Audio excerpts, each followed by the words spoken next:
रिफाही अस्पतालों में ज़कात की रकम का सर्फ करना ये कैसा है?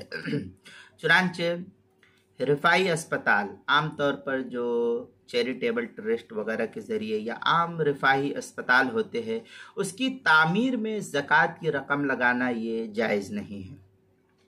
अलबत्ता ज़कात की रकम से दवाएं खरीद कर और उस दवा को जो मुस्तहिकीन गरीब मिस्कीन मोहताज आते हैं उनको देना ये शरान जायज़ और दुरुस्त है।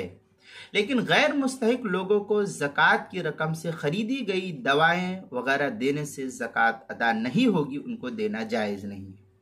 चुनांचे फतावा शाम के अंदर है वयश्तरितु अन यकून सर्फ तमलीकन ला इबाहा। ये दुर्र मुख्तार माशामी की इबारत है जो बैरूत का छपा हुआ नुस्खा उसकी तीसरी जिल्द सफ़ा 263। फतावा महमूदिया जो मीरठ का छपा हुआ नुस्खा उसकी 14वीं जिल्द सफ़ा 246। आपके मसाइल और उनका हल उसकी तीसरी जिल्द सफ़ा 405। किताबुल मसाइल उसकी दूसरी जिल्द सफ़ा 270 और 271 पर इसको नकल किया गया है।